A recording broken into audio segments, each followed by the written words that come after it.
बिस्मिल्लाहिर्रहमानिर्रहीम। अस्सलाम वालेकुम दोस्तों, मैं हूं सईद और आप देख रहे हैं सईद सॉल्यूशन यूट्यूब चैनल। दोस्तों क्या हाल है? उम्मीद करता हूं कि सब खैर और आफियत से होंगे।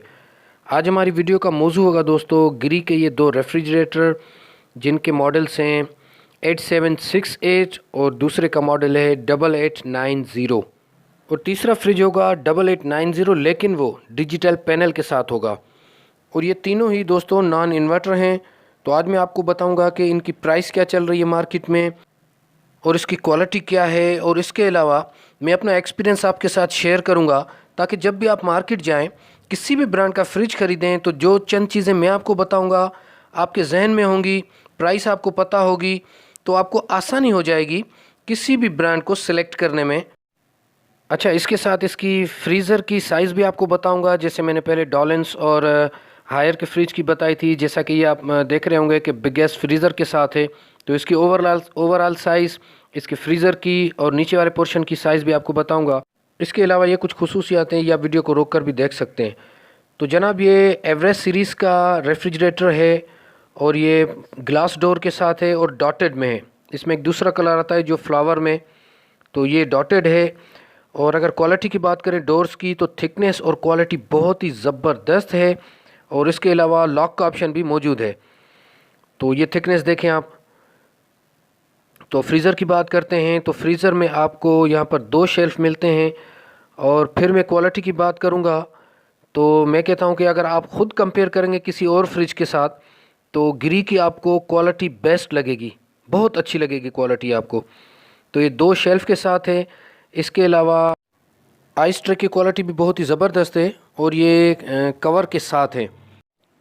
अच्छा, एक चीज़ याद रखें दोस्तों कि आपने एक आधी चीज़ को कभी भी नहीं देखना है, सब चीज़ों को मिलाकर देखना है। जैसा कि इसके कंप्रेसर की वारंटी है, प्राइस है, इसकी बॉडी की क्वालिटी है, इन सब चीज़ों पर आपने नज़र रखनी है। उसके अलावा ये इंस्ट्रक्शन मैं बार बार अपनी वीडियोस में कहता हूँ, इस इंस्ट्रक्शन को आपने कभी भी नहीं भुलाना। अच्छा, अगर फ्रीज़र की बात करें तो 3 रैक इसमें मिलते हैं और ये भी 5 वे एवापोरेटर के साथ है, ठीक है। और टॉप पर इसमें फ्रीज़र में भी इसकी लाइट मौजूद है। और अब बात करते हैं इस नीचे वाले पोर्शन की कि इसमें क्या है।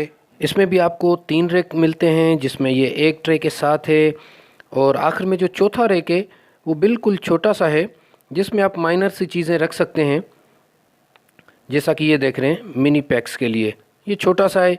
अच्छा, इससे ये फ़ायदा होता है कि ये छोटे होने की वजह से ये आपको वेजिटेबल बॉक्स थोड़ा सा बड़ा हो जाता है।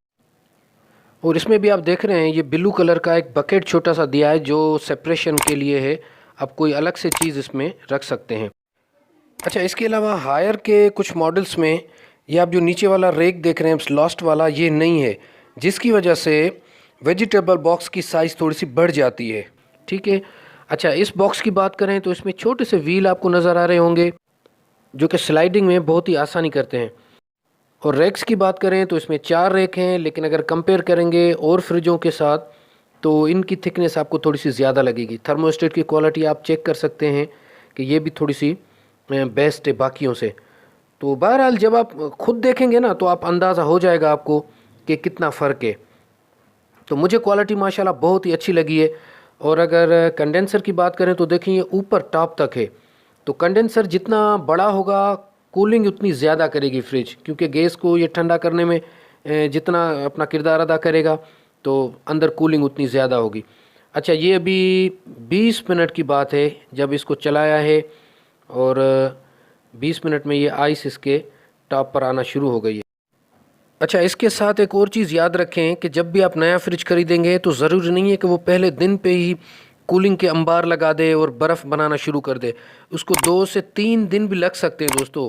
और ये एक्सपीरियंस किया हुआ है कि 2 से 3 दिन के बाद आप अपने फ्रिज को चेक करें कि उसकी परफॉर्मेंस क्या है। पहले दिन हो सकता है कि वो परफॉर्मेंस ना मिले आपको, ठीक है। अच्छा, ये मैं आपको बता रहा हूँ जो कि डिजिटल पैनल के साथ आया है और ये जनाब ग्लास शेल्फ के साथ है। अच्छा, कुछ दोस्त कहते हैं कि ये ग्लास शेल्फ शायद जल्दी टूट जाएंगे या इनको साफ़ करने में थोड़ी सी मुश्किल होती है। तो देखें, अगर आप इनकी आप हिफाजत करेंगे तो ये टूटने की चीज़ नहीं है दोस्तों, ये टेम्पर्ड ग्लास है, ये बहुत ही मज़बूत है। हाँ, अगर आप चाहते हैं कि बाउल वगैरह के इस पे निशान ना आए तो आप पतली थिकनेस वाली एक शीट आती है वो भी इस पर आप लगा सकते हैं, तो इसमें कोई स्क्रैच वगैरह नहीं आते। गैस्केट इसकी भी रिमूवेबल है। उसके अलावा थोड़ी सी बात कर लेते हैं डिजिटल पैनल की। तो सबसे पहले आपको ये टेम्परेचर रूम का शो कराएगा, उसके बाद जो आपने फ्रिज का टेम्परेचर रखा है वो शो कराएगा, उसके बाद लॉक का सिंबल है, उसके बाद 3 मोड्स हैं, और उसके अलावा ये एरो अप और डाउन के आप टेम्परेचर को आगे पीछे यहाँ से कर सकते हैं। तो अनलॉक करने के लिए आपने 3 सेकंड इस बटन को दबा कर रखना है। अच्छा, यहाँ से आप देखें अप और डाउन से आप इसका टेम्परेचर सेट कर सकते हैं। 7 इसका मिनिमम है और 1 इसका मैक्सिमम है। इसके अलावा जो मोड्स हैं उनसे आप टर्बो पे 1 की सेटिंग कर सकते हैं, और इको की 6 पर होगी, और स्मार्ट की 4 पर होगी। तो अब थोड़ी सी मैं साइज़ के बारे में आपको बता दूं दोस्तों। तो ओवरऑल ये जो 8890 है ये 70.5 इंच इसकी लंबाई है और 26.5 ये चौड़ाई में है। और फ्रीज़र की बात करें तो 22.5 इसका लंबाई में फ्रीज़र है और 23 इंच इसका चौड़ाई में है। और अगर डेप्थ की बात करें तो 19.5 इंच इसकी डेप्थ है।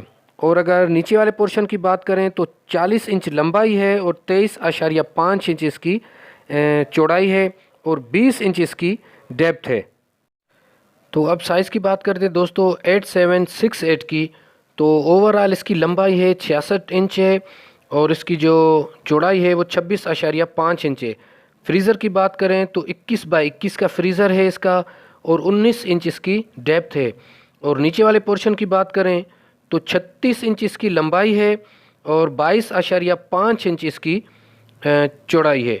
और अगर डेप्थ की बात करें तो 19 इंच इसकी डेप्थ है। और अगर कैपेसिटी की बात करें तो ये लीटर्स में है और ये 8768 है 384 लीटर में, और जो 8890 है ये है 445 लीटर में। और प्राइस की बात करें तो 8768 आपको मिलेगा 65,000 रुपये का और 8890 आपको मिलेगा 75,000 रुपये का। लेकिन इसमें अगर डिजिटल पैनल वाला ख़रीदेंगे तो वो आपको मिलेगा 83,000 रुपये का। तो अब आप ख़ुद फैसला करें, मार्केट विज़िट करें और देखें कि क्या है आपके लिए बेहतर। लेकिन एक चीज़ याद रखें, प्राइस का इशू कम होता है दोस्तों। प्राइस की आप थोड़ा सा सर्च करेंगे यूट्यूब पे आपको मिल जाएगी, प्राइस की पूरी लिस्ट मिल जाएगी हर जगह से, काफ़ी सारी वीडियोस मौजूद हैं। लेकिन असल चीज़ है कि आप ख़ुद जाकर मार्केट में जब कंपेयर करेंगे ना, जिस तरह आप डॉलेंस की एक फ्रिज को एक साइज़ की आपने देख ली, हायर की देख ली, गिरी की देख ली, आपने पेल की देख ली, तो अब आप देखें कि इनके प्राइस में कितना फ़र्क है और क्वालिटी में कितना फ़र्क है। आपको इन्वर्टर ख़रीदनी चाहिए या नॉन इन्वर्टर, जो आपको फीचर्स चाहिए ग्लास डोर में या सादा इन्वर्टर या सादा, तो ये सारी ज़िम्मेदारी आपकी होती है। हमारी सिर्फ थोड़ी सी कोशिश और रहनुमाई आपके साथ होती है। वैसे मेरे चैनल पर इस तरह की वीडियोस मौजूद हैं और फ्यूचर में भी इंशाल्लाह मैं और भी ब्रांड्स पे वीडियो बनाने की कोशिश करूँगा। तो अपना बहुत सारा ख्याल रखिएगा, अपनी दुआ में याद रखिएगा। अल्लाह हाफ़िज़।